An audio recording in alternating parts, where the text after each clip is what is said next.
I was born ready. On est bon?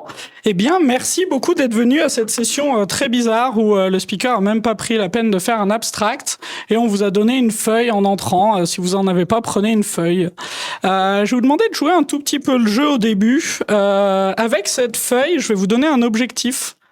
Alors, c'est des feuilles qui viennent d'une ramette qui est depuis très longtemps dans un placard chez moi. Elle a payé son coût CO2 depuis très longtemps, aucun problème. Avec cette feuille, vous allez faire un avion en papier. Le but, c'est de me le jeter dessus. Vous avez 1 minute. Top.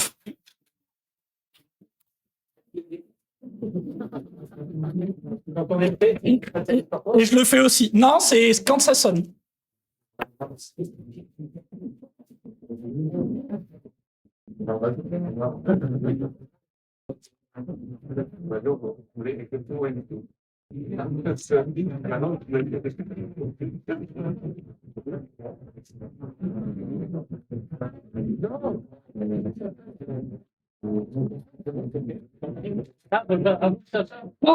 Quand ça sonne, il vous reste 30 secondes. Il vous reste 30 secondes. Le positionnement peut peut-être avantager certaines personnes. Hein. On va pas se mentir. Il y a peut-être des gens qui sont avantagés. Il reste 10. C'est pas mal, hein. J'ai des beaux avions, là. Je commence à avoir des belles choses. Faudra me le jeter dessus quand ça sonnera. Et le but, c'est de me toucher, quoi. 3, 2, 1, go!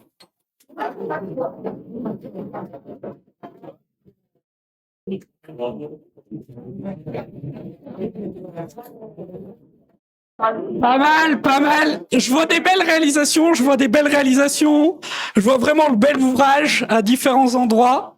Bravo, félicitations. Moi, je suis Colin Damon. Je suis développeur, coach technique, et j'aime bien partager des choses. Et aujourd'hui, je vais vous parler du piège de la complexité. Mais qu'est-ce que ça peut bien être, le piège de la complexité?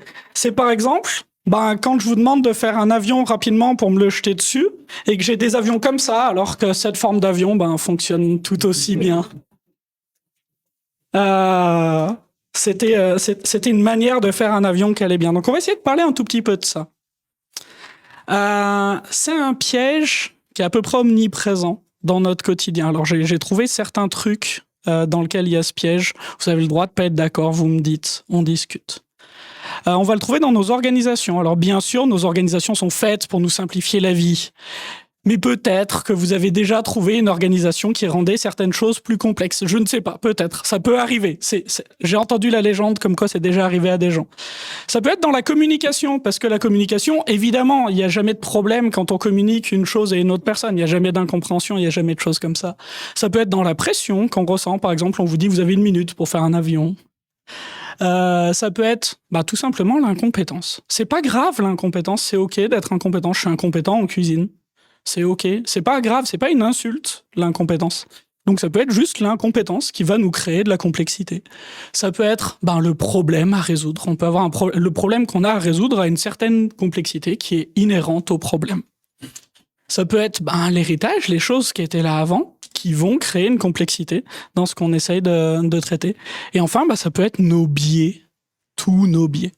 Donc, c'est-à-dire que pour ne pas tomber dans le piège de la complexité, c'est assez facile. Il faut être dans une organisation qui n'a aucun problème et qui ne fait que faciliter ce qu'on fait. Il faut avoir aucun problème de communication à aucun moment et avoir des communications extrêmement fluides et sans erreur. Il faut avoir aucune pression, évidemment. Il faut être parfaitement compétent sur tout ce qu'on veut faire. Il faut avoir un problème extrêmement simple à résoudre. Il ne faut pas avoir d'héritage du passé. Il faut contrer tous ces biais.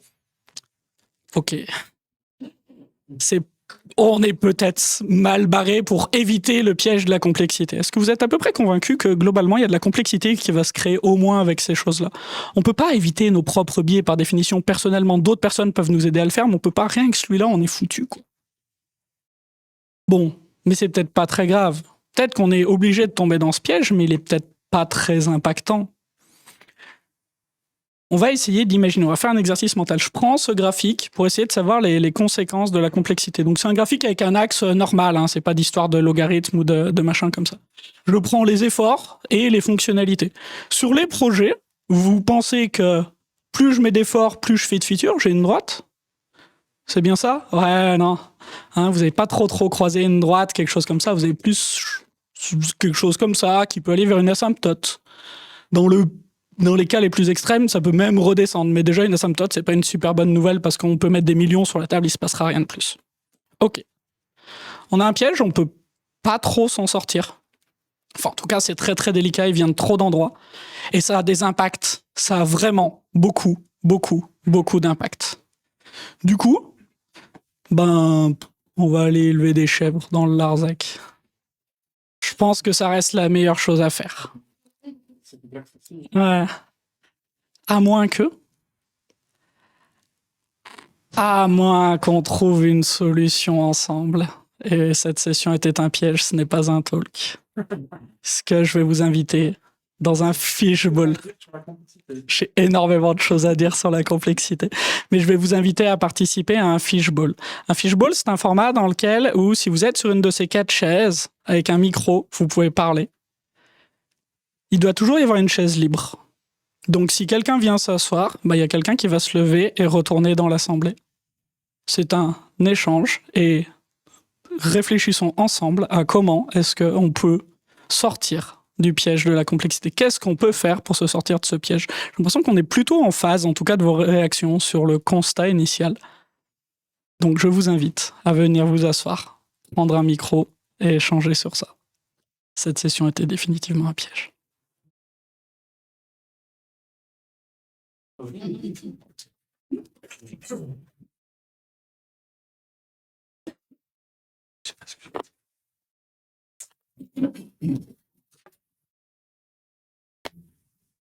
Moi, j'ai l'impression qu'il faudrait commencer par les biais. Un peu comme, vous savez, les gens qui parlent de la gestion de risque et qui aident des entreprises à appréhender leurs risques et qui disent le méta-risque, c'est de croire qu'on n'a pas de risque. C'est qu'on ne sait pas qu'on a des risques et donc on y va. Mon gamin de 6 ans sort la voiture du garage et va faire un tour en ville. Donc il sait pas qu'il est incompétent et il prend la voiture, il comprend pas les risques, d'accord? Et je pense que le dernier dans ta liste, c'était les biais. Et effectivement, c'est quand même une cible qu'il faudrait attaquer en premier. Parce que un des problèmes de la création de logiciels dans l'industrie du service telle qu'elle est aujourd'hui, c'est le solutionnisme. Ça vous dit quelque chose, le solutionnisme? C'est quand il y a plus de solutions que de problèmes existants, en fait. Et en fait, on est entouré de ça. On a que des solutions. Votre CV sur LinkedIn est déjà une solution. Vous vous vendez comme une solution. L'IA, c'est une solution. Il n'y a que des solutions. Autrement dit, on prend pas le temps de problématiser un truc. Et d'ailleurs, en entreprise, il n'y a pas un biais sur la problématisation en entreprise.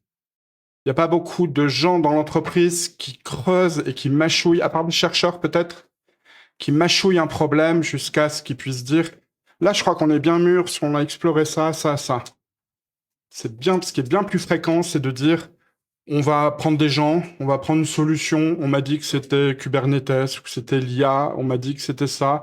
Là, il y a quelqu'un qui a bien en parler et il va venir et il va dépenser de l'argent et il va résoudre le problème. Donc le solutionnisme, c'est un de nos biais. C'est de croire que pour mes problèmes, il y a une solution qui existe quelque part et puis il suffit de mettre de l'argent. Et on met beaucoup d'argent dans l'informatique.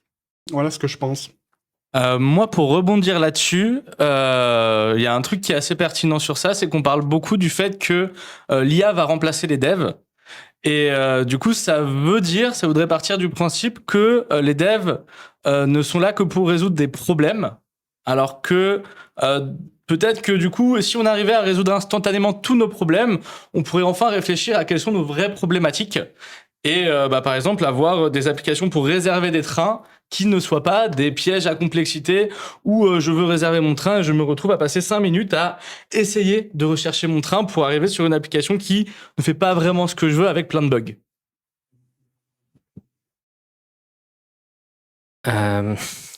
Alors, je suis d'accord avec toi. L'IA va tous nous remplacer. La problématique, les problèmes, ils viennent à cause de qui? Qui c'est qui provoque les problèmes? C'est nous. Et l'IA, quand elle va arriver, elle va provoquer encore plus de problèmes. Alors moi, ce que je propose, c'est déjà de voir est-ce qu'on pourrait pas ralentir. Ralentir, on est vraiment dans une phase où on essaye d'aller toujours plus vite, toujours plus loin. Alors que si on ralentissait, peut-être qu'on en produirait moins des bugs, des problèmes, de la complexité. Ouais, je suis assez d'accord. Je pense que c'est ça que j'appelle mâchouiller un problème, en fait. C'est de dire, effectivement, on va trop vite à profiler une solution et à l'esquisser. Et parce que ça coûte beaucoup d'argent, donc le temps, c'est de l'argent, il faut aller vite. Et en fait, on dépense des millions, des dizaines, des centaines de millions à ne pas résoudre des problèmes du fait qu'on ne ralentit pas, effectivement. Je pense que ce qui manque surtout, et je pense pas que ce soit un aspect lié simplement aux développeurs ou au développement, aux testeurs ou à l'infra ou au craft ou à la technologie en général, mais plus à la pensée critique en fait.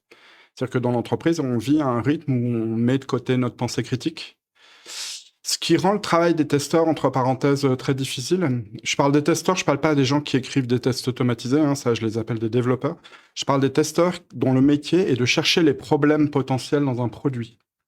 On leur donne un produit à un état, une étape relativement finalisée de sa construction ou pas, et ils y cherchent les problèmes. Et quand ils les trouvent, ça se passe souvent mal pour eux. Et ils font pas des longues carrières. Donc ça, effectivement, apprendre à mâchouiller, à considérer des problèmes, on n'est pas récompensé pour ça, où qu'on soit, quelle que soit la forme de l'organisation. Vous ne serez pas récompensé aujourd'hui à avoir trouvé des problèmes, à les avoir considérés, à les avoir pensés. D'ailleurs, ça s'appelle philosopher. Et franchement, c'est pas populaire. Mais du coup, comment est-ce qu'on s'en sort de ça? Puisque c'est l'objectif de mon escroquerie. Comment est-ce qu'on fait pour réussir à se sortir de cette situation, de ce truc qui est beaucoup de cercles assez négatifs, de renforcement négatif? Comment est-ce qu'on arrive à... oui, on ne pourra pas adresser tous les axes, on ne pourra pas tout faire, on ne pourra pas avoir une complexité qui vienne jamais nous manger, mais quelles sont les pistes qu'on a pour, justement, pour limiter la casse? Alors, moi, il y a ce que j'encourage à faire, c'est de faire les bonnes choses directement. Oui, mais il y a un biais, c'est qu'on passe beaucoup de temps dans le développement pour s'occuper. J'ai l'impression que souvent, on donne du travail aux gens pour les occuper plutôt que pour faire les bonnes choses. Et une des pistes que j'explore, ça serait de réduire les moyens, de dire, on a moins d'argent, on a moins de moyens. Qu'est-ce qu'on peut faire avec peu de moyens? Donc toi, c'est loi de Parkinson. Donc la loi de Parkinson, plus j'ai des moyens et de temps pour faire quelque chose, plus je prendrai de moyens et de temps, et de toute façon, je dépasserai un peu. Et donc c'est de dire, ok, on va faire un revert Parkinson maneuver. On va réduire les moyens, réduire le temps et aller vers plus de pragmatisme. C'est vrai que moi, dans les structures qui n'ont pas de moyens, j'ai vu des solutions beaucoup plus pragmatiques. Dans une startup qui sait qu'elle a 700 000 euros pour faire son truc, souvent, on va pas faire cet éditeur de formulaire dynamique au premier jour parce qu'en fait, on a 700 000 balles et que ça part très très vite, 700 000 euros en informatique. Et par contre, dans les très très très grands groupes, dire on va faire 3 mois d'études pour voir si ça vaut le coup de monter un GitLab ou autre, remplacer 3 mois par 2 ans, c'est pas grave, ça dépend de la taille de la structure. Plus la structure est importante, plus cette étude a du sens, entre très gros guillemets. Donc oui, je suis d'accord qu'on peut tenter un reverse Parkinson. Mais ce reverse Parkinson, comme il est souvent systémique, c'est très très très ancré dans le système, les moyens qu'on donne. Moi, j'ai tendance à me l'auto-faire, à m'auto-fixer des objectifs, à m'auto-donner du temps et à auto-assumer que je m'étais donné 2 heures pour cette tâche, qui est pas si essentielle, mais si on l'a, c'est bien. Et si en 2 heures, je l'ai pas fait, c'est dommage. C'est tant pis. Je vous donne un exemple tout simple que j'ai eu cette semaine. Je codais, la semaine dernière, pardon, on est lundi. Je codais sur un projet et on voulait documenter comme il faut les 400 et les 500 sur tout l'endpoint avec OpenAPI. Toute personne qui a déjà essayé de faire un truc avec Spring Doc, OpenAPI, sait à quel point c'est facile. Je me suis donné 1h30 et je me suis dit, si dans 1h30 j'ai pas mon truc comme il faut, tant pis, on n'aura pas la doc. Et puis, on fera 100, c'est de la doc. Et si on l'a, c'est mieux. Et donc, de s'auto-reverse Parkinson, ça peut être une piste, effectivement, mais ça, c'est pour contrer un biais, en fait. On est sur un des biais. Je trouve qu'on va vachement vite déjà, parce que, en fait, Tout à l'heure, alors moi, j'ai vu des startups qui n'avaient pas beaucoup d'argent où j'ai vu bien de la merde. Oui, pareil. Et aussi, il y a eu deux phénomènes qui ont été évoqués. Le premier, c'est le managérialisme. Plus j'ai de gens, plus j'ai la cote et j'ai un beau salaire. Donc ça, toute l'industrie marche comme ça. Donc ça, c'est effectivement pour changer ça, s'il faut des phénomènes structurels profonds, économiques, sociaux, culturels, on va dire. Et le deuxième élément, c'est l'aspect d'organisation, qui est aussi. Mais moi, ce que j'aimais bien dans l'idée des biais, le dernier pentagone de ta présentation, c'est comment vous avez découvert que vous avez des biais, vous avez appris sur les biais, et surtout, il y a quelque chose qui vous les a mis en valeur, et donc finalement, mettre en valeur le méta-risque de ne pas voir les risques, il faut des acteurs un peu indépendants, peut-être des électrons libres, comme on les appelle, dans l'organisation qui disaient, mais en fait, il y a un risque ici, j'insiste. Ouais, je sais, je peux perdre ma place, mais j'insiste, mais il y a un risque jusqu'à ce que ce soit vu. Voilà, C'est ça que je super trouve. intéressant. Le fait de pouvoir se dire oui, je peux perdre ma place, je pense que c'est super important pour réussir à faire avancer les choses. Réussir à changer un système, à peu près quel qu'il soit, en ayant peur pour son poste, on n'arrivera pas à changer le système parce qu'on va s'interdire de prendre des risques. Alors, oui, je peux perdre ma place, il y a plein de choses à prendre en compte. Il faut réussir à avoir une sécurité suffisante à titre personnel, à avoir la base de sa pyramide de Maslow qui est assurée, même si on perd cette place, parce que sinon, même si on se dit ouais, mais c'est pas grave si je perds mon poste. Non, en fait, si on sait que si on perd ce poste, la base de notre pyramide de Maslow elle est pas là. Non, on va pas prendre la pyramide de Maslow, c'est les besoins, c'est ça, et donc la sécurité, j'ai à manger, j'ai un toit, j'ai etc. Et donc ce truc pour se sortir du piège de la complexité, il faut pouvoir, et étrangement, prendre le risque de peut-être perdre sa place, mais aussi peut-être devenir beaucoup plus impactant. Ouais, c'est sûrement un truc, quoi. Alors, c'est vrai que c'était compliqué pour moi de me lever dès qu'on a commencé à parler de biais, parce que j'étais plutôt sur les autres, sur les autres parties. Tu peux. Typiquement sur peut-être ce que tu appelles aussi du solutionnisme, de qu'est-ce qui s'offre à nous quand on veut justement essayer de réduire la complexité, comme des outils qu'on essaye de mettre en place au quotidien, comme je sais pas, on parlait de domain-driven design sur pas mal de conférences. Quand on regardait cette courbe avec le nombre de fonctionnalités, finalement, on n'arrivait pas à grandir autant que l'effort qu'on y mettait sur comment est-ce qu'on arrive à découper justement de la complexité sur des systèmes qui deviennent de plus en plus complexes, et comment est-ce qu'on les rend sains. De sobriété aussi, on en a parlé typiquement aussi sur tout ce qui était potentiellement sur l'accessibilité, sur comment est-ce qu'on rend les choses assez simples pour faire de la sobriété, pas forcément de la sobriété au sens réduire, mais au sens accepter les choses qui solutionnent peut-être des problèmes avec une justesse de valeur. C'est pas forcément vouloir... Exactement, cette frugalité, pas forcément vouloir avoir un produit qui fait tout, mais un produit qui fait bien déjà une chose, c'est déjà bien. Ça veut dire c'est toucher sa cible aussi d'un point de vue marketing, produit, utilisateur, utilisatrice. Et puis du coup, c'est aussi cette culture du feedback, je pense, de l'impact de ce que tu parlais. C'est de se demander, est-ce que cette semaine j'ai livré quelque chose qui avait un impact quelconque. Déjà, c'est une bonne chose de se dire à la fin de la semaine qu'on a livré quelque chose qui avait un impact. C'est chouette pour soi, c'est chouette pour l'entreprise, l'organisation et les utilisateurs et utilisatrices.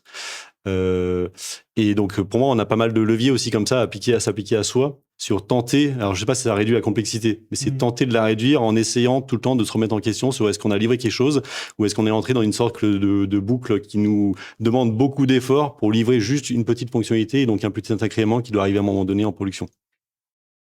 Je sais pas si ça rentre dans la case biais ou dans la case organisation ou incompétence, mais le problème auquel je suis le plus confronté, je trouve, dans la résolution de la complexité, c'est le fait que les gens acceptent de changer d'avis et qu'ils soient assez déconstruits sur le fait de dire ok, peut-être depuis 5 ans, 10 ans, 30 ans, 40 ans, je fais quelque chose.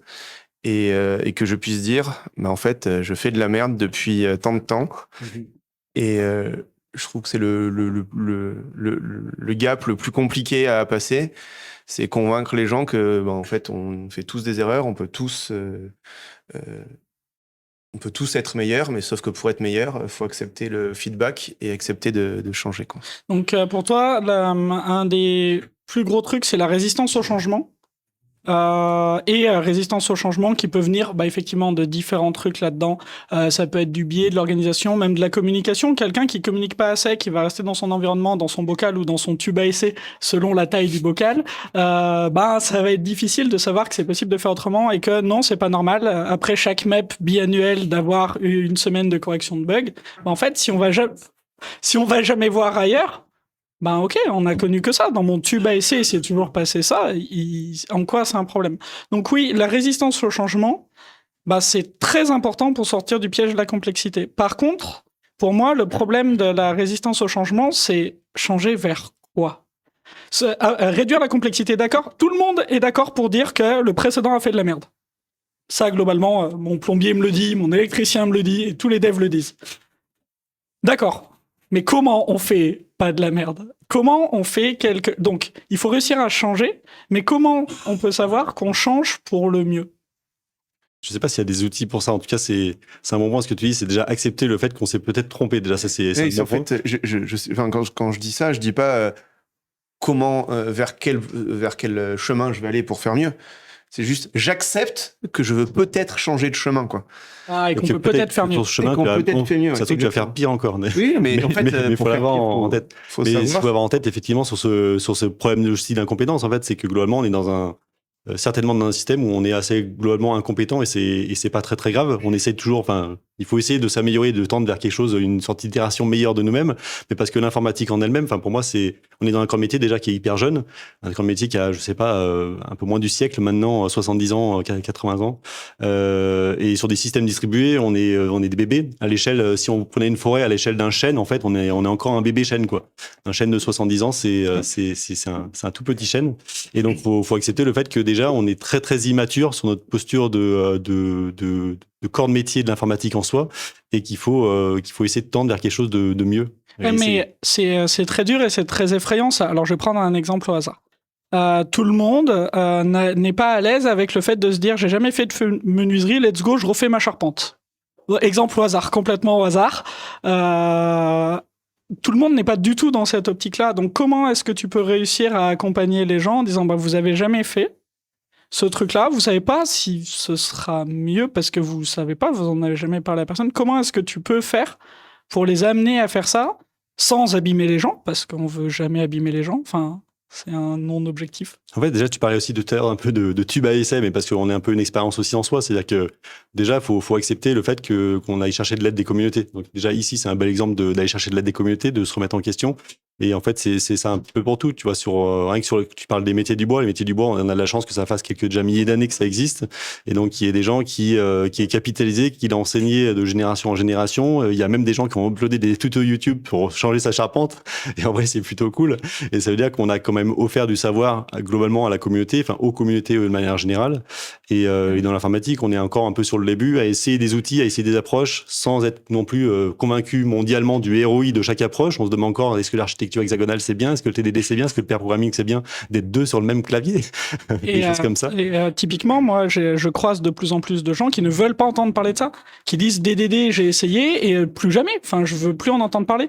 Et en fait, quand tu creuses un peu, c'est pas DDD, DDD y est pour rien. Ce qu'ils ont fait, c'était absolument pas ça. Mais de loin, oui, ça avait l'air d'être ça. Ou ça avait l'air d'être de l'exa, parce que t'as la même chose pour DDD, t'as la même chose pour l'exa, t'as la même chose pour plein de choses. Et donc, il y a plein de gens qui vont être très réfractaires à ça. Parce que souvent, moi, les situations que j'ai croisées, c'est qu'ils ont été accompagnés par des gens qui sont vraiment dans l'incompétence, qui sont devenus experts de ça over the weekend. Alors, c'est probablement possible, mais c'est des gens qui sont éminemment plus brillants que moi, qui étaient... alors, je suis désolé, mais ça va faire une transition pour le talk d'après, qui était coach agile le vendredi, et qui étaient experts architecture hexagonale le lundi, et qui ont apporté ça. Et donc, forcément, il y a eu des assez mauvais retours sur ça. Mais l'archi-hexa, il est absolument pour rien. Mais du coup, comment est-ce que tu peux réussir à dire oui, mais je sais, t'as essayé l'hexa, ça marchait pas, mais t'inquiète, tu vas le refaire avec moi. Mais moi, je suis très intrigué parce que là, si je rêve pas, depuis le début, là, on parle de projet informatique. On sait qu'il faut beaucoup d'argent pour lancer un projet informatique. Et pour le faire réussir, il en faut encore plus. Donc, on est bien en train de parler de management, en fait. Hein, je rêve pas. C'est bien de ça dont on parle. Et là, là tu parles de disposition, de gens qui font plutôt comme si, qui prétendent apprendre des trucs en 2 jours, etc. Et en fait, l'art du manager, c'est de créer un contexte dans lequel les gens contribuent, sont bien dans leur travail. C'est un minimum aujourd'hui. Ça ne l'a pas toujours été, mais c'est un minimum. Contribuent et apprennent. Et c'est indispensable d'apprendre en informatique plus que dans d'autres. Peut-être que plus dans d'autres métiers. Je ne connais pas bien les autres métiers, mais dans celui-là, c'est indispensable d'apprendre sur le métier, sur la techno. Et donc, en fait, on est en train de parler de comment manager des projets qui sont complexes, en fait. Et on ne parle pas du management. Et en fait, déjà, on est atomisé. Tu vois, on est craft. Et les managers sont pas là. Et voilà, quoi. Et je pense que c'est un biais que j'ai, moi, c'est que j'ai rarement rencontré des managers qui étaient capables de faire ça. J'ai rencontré des tech leads, des leads donc qui ont une fonction de management qui étaient capables de faire ça, mais des gens avec manager dans le nom du poste qui faisaient ça ou qui étaient même capables de le faire. Enfin, moi, je fais pas la différence entre tech lead, leader et manager. En fait, pour moi, c'est le même métier, quoi. C'est créer un contexte dans lequel chacun contribue. Et moi, j'ai l'impression que le management fait un peu le problème de la communication. Il y a souvent des personnes qui sont de bonne volonté, qui essaient de faire remonter, améliorer les choses. Et on a la posture du management à la française, dit aussi à la pastèque, où pour le COMEX, c'est vert, pour les techs, c'est rouge, mais ça avance pas. On perd le message, ouais. Tout à fait. Et il y a aussi l'autre problème avec le legacy. J'ai l'impression que plus le produit, une mission, un produit, on donne pas de fin de vie. Et donc, on continue à rajouter des features et on atteint, comme dit bien Estelle, une surcharge fisturale où vraiment la feature, elle a tellement grossi qu'il faut des tests de par milliers. On perd nos idées un peu craft où il faut une fonction pure, ce genre de choses. Et je pense que ça, c'est ce qui crée le legacy. Et j'aime beaucoup la technique du Scoot Boy où chaque jour, on passe 5 minutes sur des trucs qu'on n'apprécie pas. Et on va faire une petite PR comme ça, juste pour histoire d'améliorer notre codebase, parce que sinon, personne ne va le faire. Je trouve que ça rebondit bien avec le fait de vouloir un peu sortir de sa zone de confort.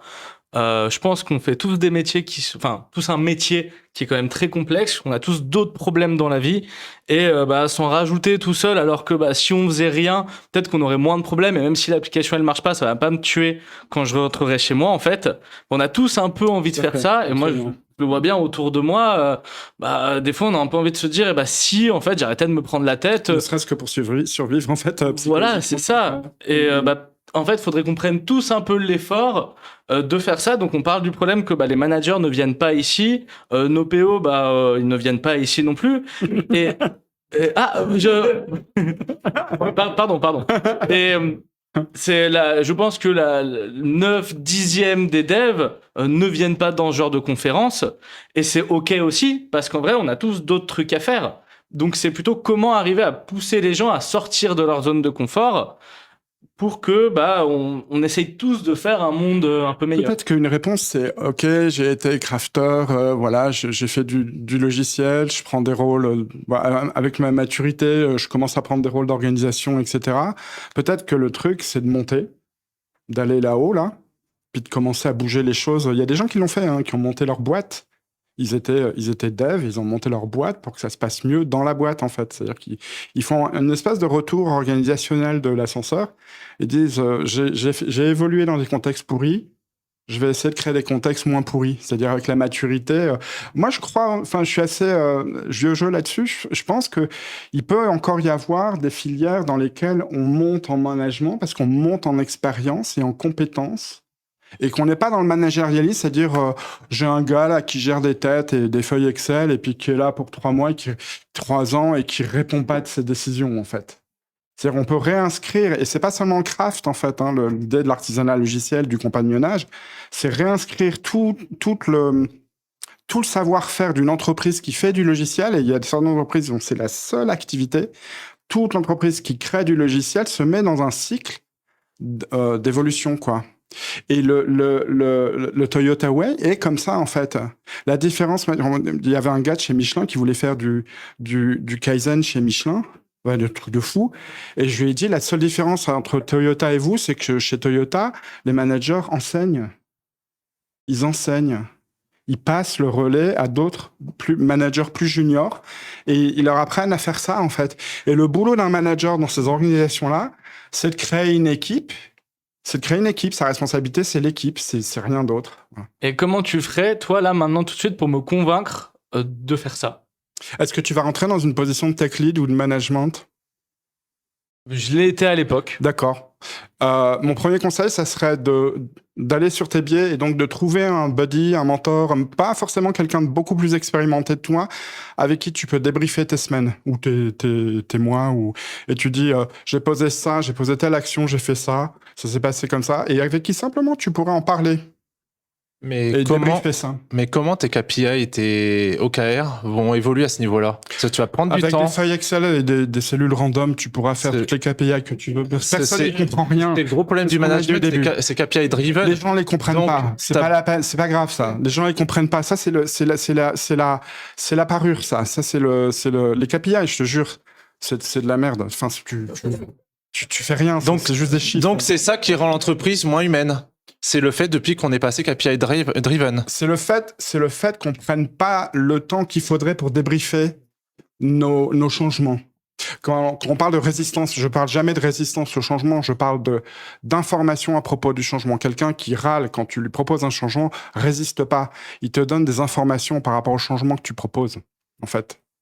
Et donc, en fait, l'idée, c'est de débriefer ça et de remettre le changement, l'apprentissage, l'évolution dans un contexte où c'est la chose normale qui doit arriver, en fait. Et pas l'exception, ah ouais, les bad players, ils veulent pas évoluer, on comprend pas, on leur offre des solutions, on leur met 2 écrans, on leur met un baby-foot, ça suffit pas, on sait plus quoi faire.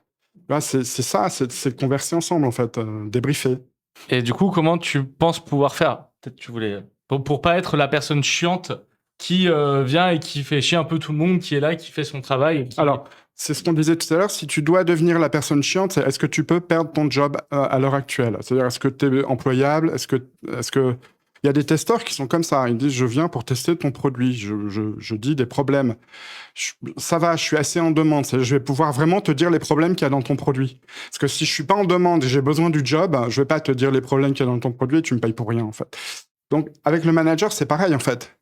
Le manager, il prend la place et à très haut niveau, les managers qui prennent une boîte, on dit allez, c'est toi, les actionnaires ont dit c'est toi qui nous faut.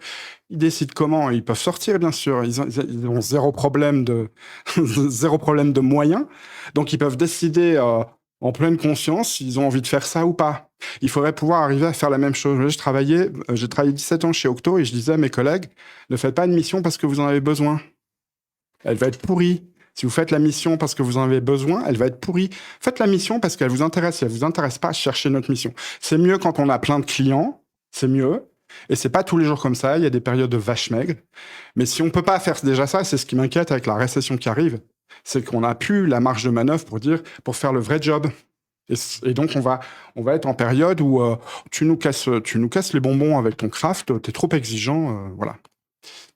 Voilà mon biais à moi. Bah, je suis d'accord avec toi et c'est ça qui fait un peu peur. Oui, ça fait peur. Je pense que si tu es un bon manager, il devrait te protéger et du coup, tu pourrais prendre des risques sans sentir que tu es impacté en fait par ce choix des risques. Parce que c'est à lui de te donner cette liberté qui va te permettre en fait de les prendre sans avoir l'impression que tu prends des risques. Alors il y a une règle par rapport au management, c'est très simple. Donc par exemple, tu rentres dans une entreprise où on entend que telle erreur de programmation a coûté 2,5 millions. Qui est responsable de cette erreur de programmation?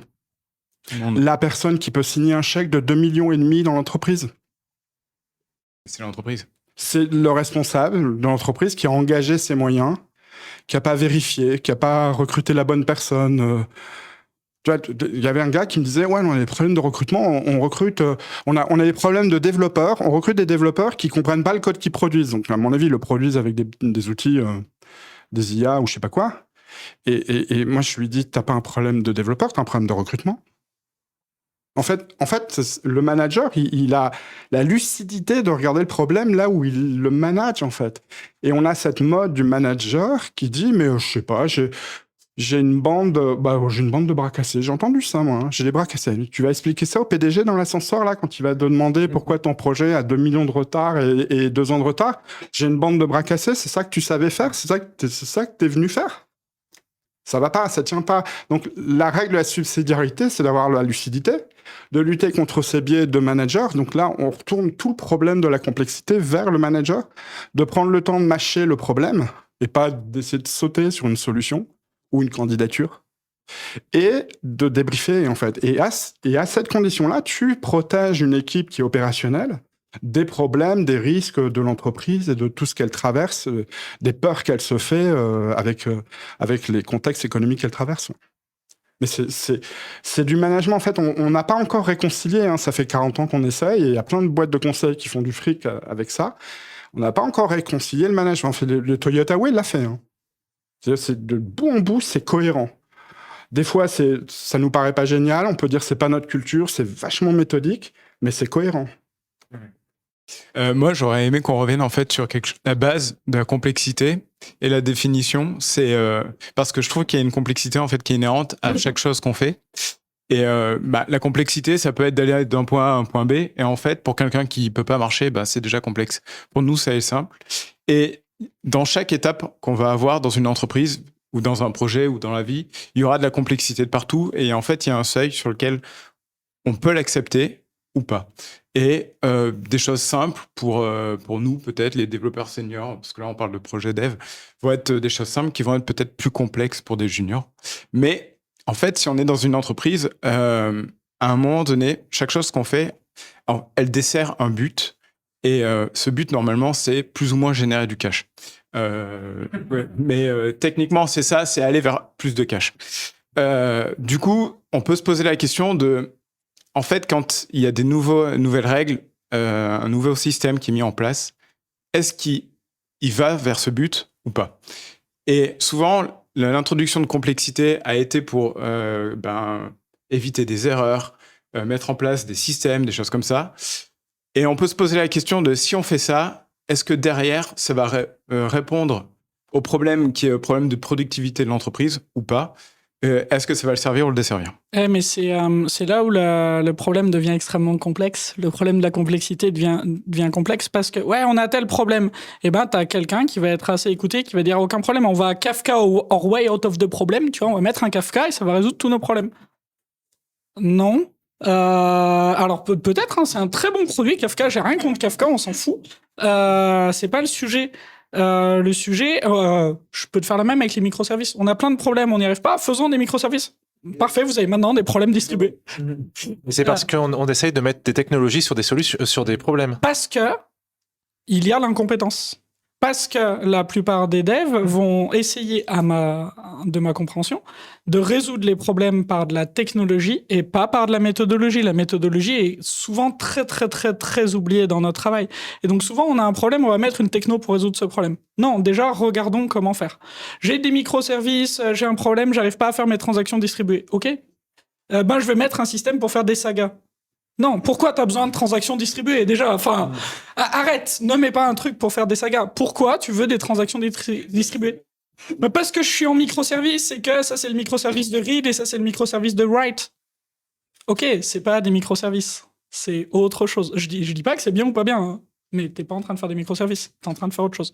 Et donc on a ce souci-là dans le dev que la complexité, souvent... les gens qui vont tenter d'y apporter des solutions vont être écoutés, mais vont donner des solutions techniques. Vont te dire « Ah, on a tel problème, parfait, mettons un moteur de règles et ça résoudra tous nos problèmes à tout jamais. » Donc, je pense qu'on a... mettons de rules, il faut citer des outils, et ça résoudra tous nos problèmes à tout jamais. Et donc, je pense qu'on en revient un peu au début de la discussion, qui était de dire, pour pouvoir se sortir du piège de la complexité, qui est souvent un piège cyclique avec une boucle assez négative, il faut peut-être commencer par accepter de se mettre soi-même en danger. Et c'est dur à faire, parce que ça veut dire, alors c'est en danger ce qui est visible, il faut que je gagne de l'argent pour vivre, parce que j'en ai besoin, et ce qui est invisible, ma santé mentale va être affectée, voire ma santé physique indirectement par ma santé mentale. Et donc, pour pouvoir réussir à faire ça, il faut se mettre en danger. Mais en fait, peut-être que ce qu'il faut, c'est pas se mettre en danger, c'est avoir à l'avance les contre-mesures qui font qu'en fait, on ne sera pas en danger. Christophe donnait tout à l'heure l'exemple de les chefs d'entreprise peuvent prendre des décisions parce que de toute façon, s'il leur arrive quelque chose, ils seront pas malheureux, mais parce qu'en fait, ils ont déjà la contre-mesure. Nous, les devs, on a rarement la contre-mesure. Quand il nous arrive quelque chose, la contre-mesure du coup d'après, bah, on l'a rarement. Ne serait-ce que pour avoir un income et sur la santé mentale, bah, en fait, c'est quelque chose qu'on sous-estime énormément. Je pense que si on veut prendre cette position de réussir à changer les choses, de réussir à faire accepter le changement, en gardant en tête la loi de Brandolini, donc the amount of energy needed to refute bullshit is an order of magnitude higher than to produce it. La quantité d'énergie nécessaire pour réfuter quand quelqu'un raconte de la merde est 10 fois supérieure à celle nécessaire pour la produire. Donc quand on est la personne qui doit contrer toutes les idées cons qui sont dites, on est seul contre plein de gens qui prennent à chaque fois 10% de l'énergie que ça nous prendra d'en réfuter une seule. Ok, bon, déjà, il va falloir choisir ses combats. Et surtout, il va falloir faire très attention à soi. Parce que ça va pas être bon, mentalement. Donc, il faut avoir mis en place peut-être les contre-mesures, réussir à apporter un changement dans l'organisation, réussir à transférer peut-être une partie de nos combats à d'autres personnes pour que ça devienne les combats d'autres personnes. Je vais essayer de regarder personne dans la salle pour pas donner trop d'indices. Mais il y a quelqu'un dans cette salle qui a mené il y a longtemps, 1 an ou 2, un combat à ma place dans un grand groupe où on a enlevé les estimations. En soi, officiellement, je m'en suis jamais occupé. Et ce groupe ne fait plus d'estimation. Dans un grand groupe, il y a tout un plateau qui estime plus. Ce qui est intéressant comme évolution. Pareil, on a eu il y a quelque temps quelqu'un qui est allé en combat contre l'architecture hexagonale où on était. Je m'en suis pas occupé. Il y a toujours de l'archi-hexa. Et pourtant, il y a bien des gens qui s'en sont occupés. Il y a bien eu des choses. Parce qu'en fait, bah, on va pouvoir avoir des gens qui vont prendre une partie des combats à notre place, mais c'est pas en leur demandant. On a réussi à convaincre des gens qui étaient convaincables. Et ces gens-là sont devenus après, ont lutté contre ça. Et donc, on a pu aller faire d'autres changements. Maintenant, il y a, pour moi, les biais, c'est essentiel. L'incompétence l'est aussi. Et je pense qu'il faut essayer de mettre en place des choses pour cette incompétence. Donc, c'est assez facile de créer une communauté dans une entreprise. Vous trouvez quelqu'un avec qui vous entendez bien, vous prenez une salle de réunion entre midi et 2 et vous allez faire des trucs. Puis, il y a peut-être des gens qui vont venir parce que ils ont trouvé ça bien. Vous avez le droit de faire une réunion entre midi et 2, vous faites bien ce que vous voulez. Personne ne vous dira jamais rien parce que vous avez fait... Mais comment tu challenges une incompétence générale? C'est-à-dire que...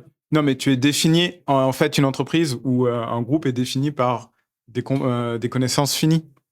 Du coup, il faut que tu arrives à challenger que peut-être ton système de pensée ou ton idée, c'est pas la bonne et qu'il en existe une autre que tu ne connais pas. Vas-y. J'ai une illustration là-dessus où il y a une équipe qui travaille sur l'équaliseur de Zune sur Microsoft et qui donc a travaillé dessus. Et la personne après elle dit on va faire aussi du web. Et là il y avait une personne qui était venue le voir en disant moi je sais faire ça en une demi-journée. La personne a pensé c'est juste du bluff, rien de compétent. Et là quand il y a eu cette nouvelle prérequis où il fallait que ça soit du web, ça soit aussi économe en énergie parce que ça sera sur tous les Microsoft. Là la personne fut écoutée. Et la personne, elle a juste fait série de Fourier, ça va afficher des chiffres, je vais faire une fonte qui va faire juste des petits carrés, et voilà, ça passe sur du web, sur du natif.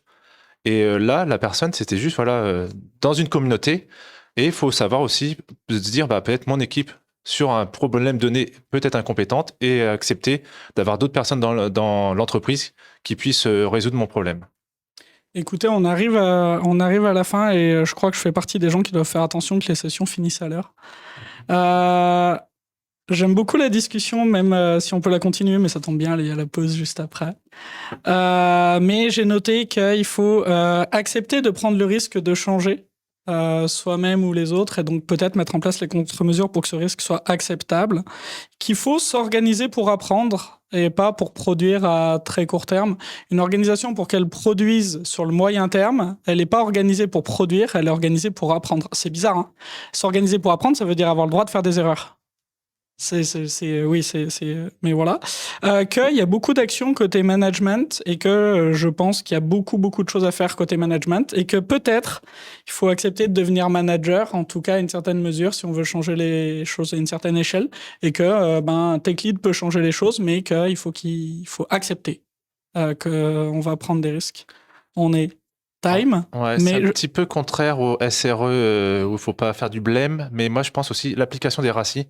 Des fois, on peut être responsable. Des fois, c'est pas la solution, ça va pas être une réorg, mais peut-être avoir aussi des fois des prises de conscience. Je suis très content de cette session qui lève plus de questions qu'elle en répond, et on est à la fin. Je vous souhaite un bon break.